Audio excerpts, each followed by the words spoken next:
আসসালামু আলাইকুম। সংবাদে আপনাদের সবাইকে স্বাগত জানাচ্ছি। আমি ফিরোজ তোহা। শুরুতেই সংবাদ শিরোনাম। বাংলাদেশের সর্বশেষ গুরুত্বপূর্ণ আপডেট সংবাদে আপনাকে স্বাগত। শুরুতেই সংবাদ শিরোনাম, পরে বিস্তারিত। শুরুতেই জানাবো, শেখ হাসিনার বক্তব্য পছন্দ করছে না বাংলাদেশের সরকার। ভারতকে বার্তা দিলেন বাংলাদেশের পররাষ্ট্র সচিব মোহাম্মদ জসিমউদ্দিন। এরপর জানাবো, টাঙ্গাইলে বিএনপি কৃষক শ্রমিক জনতা লীগের পাল্টাপাল্টি ধাওয়া। টাঙ্গাইলের সখীপুরে কৃষক শ্রমিক জনতা লীগের সভাপতি বঙ্গবীর কাদের সিদ্দিকী ও উপজেলা বিএনপির সভাপতি শাহজাহান সাজুর পাল্টাপাল্টি বক্তব্যকে ঘিরে দুই পক্ষের মধ্যে পাল্টা ধাওয়ার ঘটনা ঘটেছে। এই ঘটনায় ছাত্রদলের এক নেতা আহত হয়েছেন। আজ ৯ ডিসেম্বর টাঙ্গাইলে এই ঘটনা ঘটে। এদিকে বাংলাদেশিদের জন্য ভিসা বাড়ানোর উদ্যোগ নেবে ভারত। বন জলবায়ু পরিবর্তন মন্ত্রণালয়ের উপদেষ্টা সৈয়দা রিজওয়ানা হাসান বলেছেন, বাংলাদেশিদের জন্য ভিসা বাড়ানোর উদ্যোগ নেবে ভারত সরকার। আজ ৯ ডিসেম্বর সন্ধ্যায় রাষ্ট্রীয় অতিথি ভবন যমুনায় আয়োজিত সংবাদ সম্মেলনে উপদেষ্টা এসব কথা বলেন। জানাবো, মদ খেয়ে বার ভাঙচুর, ৩ যুবদল নেতা বহিষ্কার। নৈতিক শৃঙ্খলা পরিপন্থী কর্মকাণ্ডের অভিযোগে পটুয়াখালী কুয়াকাটায় যুবদলের ৩ নেতাকে সংগঠন থেকে বহিষ্কার করা হয়েছে। তাদের বিরুদ্ধে মদ খেয়ে মদের বার ভাঙচুর করার অভিযোগ উঠেছে। আজ ৯ ডিসেম্বর পটুয়াখালী জেলা যুবদলের দপ্তর সম্পাদক আব্দুল্লাল নোমানের স্বাক্ষরিত এক সংবাদ বিজ্ঞপ্তিতে সব তথ্য জানানো হয়। এদিকে জেলা আওয়ামী লীগের সাধারণ সম্পাদক কাজল গ্রেপ্তার। বৈষম্যবিরোধী ছাত্র আন্দোলনে নিহত তাওহিদ সন্নামাত হত্যা মামলায় গ্রেপ্তার হয়েছে মাদারীপুর জেলা আওয়ামী লীগের সাধারণ সম্পাদক কাজল কৃষ্ণ দে। সোমবার ৯ ডিসেম্বর বেলা ২:৩০টার দিকে মাদারীপুর পৌর শহরের বিসিক শিল্পনগরী এলাকা থেকে তাকে গ্রেপ্তার করা হয়। এবং সর্বশেষ জানাবো, এবার বাংলাদেশিদের হুঁশিয়ারি দিলেন পশ্চিমবঙ্গের মুখ্যমন্ত্রী মমতা বন্দ্যোপাধ্যায়। বাংলাদেশ ও ভারতের সম্পর্কের উত্তেজনা এখনো কমেনি, বরং দিন দিন তা বাড়ছে। বাংলাদেশে আগত ভারতের পররাষ্ট্র সচিবের সঙ্গে বৈঠকের দিনেই পশ্চিমবঙ্গের মুখ্যমন্ত্রী মমতা বন্দ্যোপাধ্যায় বাংলাদেশকে নিয়ে এক হুঁশিয়ারি দিয়েছেন। তিনি বলেছেন, ওনারা বাংলাদেশ বিহার দখল করে নেবে, আপনারা দখল করতে আসবেন আর আমরা বসে বসে ললিপপ খাবো, এটা হতে পারে না। বাংলাদেশকে উদ্দেশ্য করে তিনি বলেছেন, ভারতের গণমাধ্যম এপিপি আনন্দ এই বক্তব্য সম্প্রচার করেছে। মমতাই বক্তব্যের পেছনে বাংলাদেশের জাতীয়তাবাদী দল বিএনপির সিনিয়র যুগ্ম মহাসচিব রুহুল কবির রিজভীর বক্তব্য প্রসঙ্গে সব কথা বলেন। উল্লেখ্য, রোববার বিএনপির সিনিয়র যুগ্ম মহাসচিব অ্যাডভোকেট রুহুল কবির রিজভী বলেছিলেন, আপনারা যদি বাংলাদেশ দখল করতে আসেন তাহলে বাংলাদেশের মানুষও ভারতের পশ্চিমবঙ্গ এবং বিহার দখল করে নেবে। এই কথার পরিপ্রেক্ষিতে আজ মমতা বন্দ্যোপাধ্যায় এসব কথা বললেন। তিনি বলেছেন, আপনারা বাংলাদেশিরা যদি ভারতের বিহার, উড়িষ্যা এবং পশ্চিমবঙ্গ দখল করতে আসেন তাহলে ভারতের জনগণ বসে বসে ললিপপ খাবে না, তারাও এর প্রতিকারে ব্যবস্থা নেবে। প্রিয় দর্শক, এতক্ষণ শুনছিলেন সংবাদ শিরোনাম, এবারে বিস্তারিত। তবে তার আগে বন্ধুরা অনুরোধ থাকবে, এই সংবাদটিতে একটি লাইক দিন। এই চ্যানেলে আপনি নতুন হয়ে থাকলে আমাদের সংবাদটি দেখতে দেখতে চ্যানেলটি সাবস্ক্রাইব করে রাখুন। কমেন্ট করে বন্ধুরা আপনার মূল্যবান মতামত জানিয়ে দিন আপনি বিশ্বের কোন দেশ থেকে বা বাংলাদেশের কোন স্থান থেকে আমাদের সংবাদটি দেখছেন এবং শুনছেন।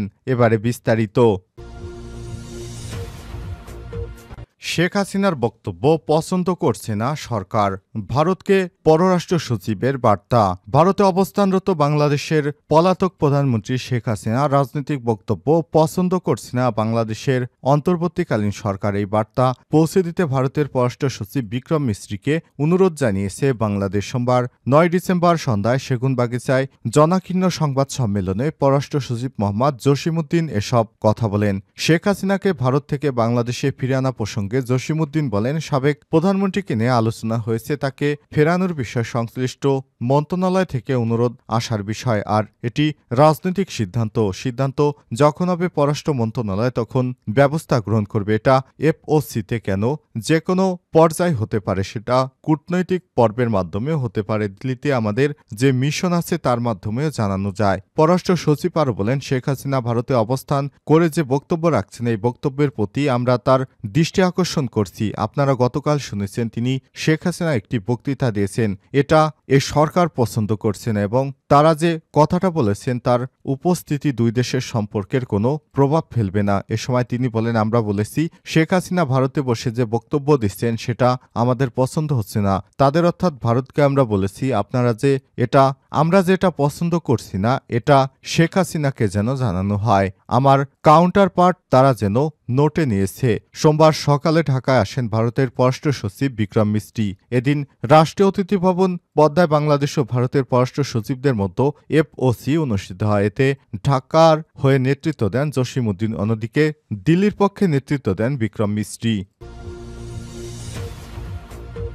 টাঙ্গাইলে বিএনপি কৃষক শ্রমিক জনতা লীগের পাল্টাপাল্টি ধাওয়া। টাঙ্গাইলের সখীপুরে কৃষক শ্রমিক জনতা লীগের সভাপতি বঙ্গবীর কাদের সিদ্দিকী উপজেলা বিএনপির সভাপতি শাহজাহান সাজুর পাল্টাপাল্টি বক্তব্যকে ঘিরে দুই পক্ষের মধ্যে ধাওয়া পাল্টা ধাওয়া এবং সংঘর্ষের ঘটনা ঘটে। এই ঘটনায় ছাত্রদলের এক নেতা আহত হয়েছেন। সোমবার 9 ডিসেম্বর দুপুরে সখীপুর পৌর শহরের প্রাণকেন্দ্রে তালতলা চত্বরে এই ঘটনা ঘটে। এ সময় সেনাবাহিনী পুলিশ সদস্যরা ঘটনাস্থলে গিয়ে পরিস্থিতি নিয়ন্ত্রণে আনেন। সখীপুর থানার ওসি জাকির হোসেন বিষয়টি নিশ্চিত করেছেন। প্রত্যক্ষদর্শীরা জানায়, শনিবার বিকেলে উপজেলা কৃষক শ্রমিক জনতা লীগের আয়োজনে বর্ধিত সভায় বঙ্গবীর কাদের সিদ্দিকী বর্তমান বিএনপিকে আগের আওয়ামী লীগের সঙ্গে তুলনা করে বলেছিলেন, আগে আওয়ামী লীগ যেখানে চাঁদা নিত এখন বিএনপি সেখানে চাঁদা নেয়। এমন বক্তব্য সামাজিক যোগাযোগ মাধ্যমে প্রচার হওয়ার পর রাতেই উপজেলা বিএনপি এবং তার সহযোগী সংগঠনের নেতাকর্মীরা মিছিল নিয়ে পৌর শহরের প্রাণকেন্দ্রে তালতলা চত্বরে এসে জড়ো হন। তাৎক্ষণিক প্রতিবাদ সভায় উপজেলা বিএনপির সভাপতি বীর মুক্তিযোদ্ধা শাহজাহান সাজু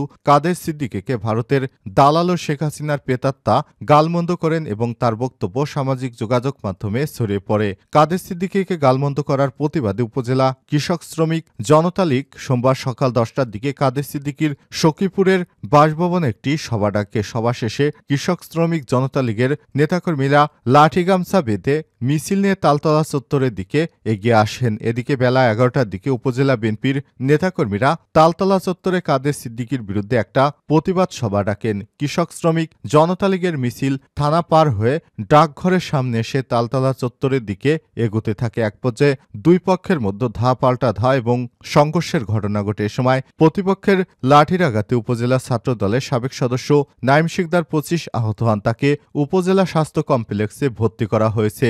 এই ঘটনায় উত্তপ্ত রয়েছে টাঙ্গাইলের এলাকা। বাংলাদেশিদের জন্য ভিসা বাড়ানোর উদ্যোগ নেবে ভারত সরকার। বন জলবায়ু পরিবেশ মন্ত্রণালয়ের উপদেষ্টা সৈয়দা রিজওয়ানা হাসান বলেছেন, বাংলাদেশিদের জন্য ভিসা বাড়ানোর উদ্যোগ নেবে ভারত সরকার। সোমবার 9 ডিসেম্বর সন্ধ্যায় জাতীয় অতিথি ভবন যমুনার সামনে আয়োজিত সংবাদ সম্মেলনে সব কথা বলেন উপদেষ্টা। বন ও জলবায়ু পরিবর্তন মন্ত্রণালয়ের উপদেষ্টা বলেন, ভারতের পররাষ্ট্র সচিব বিক্রম মিস্ত্রি বাংলাদেশিদের জন্য ভিসা বাড়ানোর উদ্যোগ গ্রহণ করবেন বলে জানিয়েছেন। এ সময় তিনি বলেন, বাংলাদেশ নিয়ে যে প্রোপাগান্ডা চালানো হচ্ছে সে বিষয়ে ঢাকার পক্ষ থেকে উদ্বেগ প্রকাশ করা হয়েছে। অপপ্রচারের বিষয়ে ভারতের পররাষ্ট্র সচিব বলেছেন, বাংলাদেশ সম্পর্কে যে অপপ্রচার হচ্ছে সে বিষয়ে ভারত সরকার দায়ী নয়, এটি বিভিন্ন সংগঠনের কাজ। সৈয়দা রিজওয়ানা হাসান বলেন, শেখ হাসিনা ভারতে বসে বিভিন্ন উস্কানিমূলক বক্তব্য বিবৃতি বিষয় সরকারের পক্ষ থেকে উদ্বেগ জানানো হয়েছে। বাংলাদেশের সঙ্গে দ্বিপাক্ষিক সম্পর্ক আরও এগিয়ে নিতে এবং সম্পর্ক জোরদার করতে ভারত ইচ্ছে পোষণ করেছে বলেও জানান তিনি। পররাষ্ট্র মন্ত্রণালয়ে আয়োজিত ব্রিফিংয়ে পররাষ্ট্র সচিব জসিমউদ্দিন আর বলেন, ভারতে শেখ হাসিনার অবস্থান ও বিভিন্ন সময় দেয়া বক্তব্য বাংলাদেশ পছন্দ করছে না এমন বার্তা দেওয়া হয়েছে। এ সময় তিনি আরও বলেন, শেখ হাসিনা ভারতে অবস্থান করে যে ধরনের বক্তব্য দিয়ে যাচ্ছেন সেটা সরকার পছন্দ করছে না বলে ভারতের পররাষ্ট্র সচিবকে জানানো হয়েছে। উত্তরে বিক্রম মিস্ত্রি জানিয়েছেন, শেখ হাসিনার অবস্থান দুই দেশের মধ্যে কোনো বাধা হওয়া উচিত নয়। মদ খেয়ে বার ভাঙচুর, 3 যুবদল নেতা বহিষ্কার।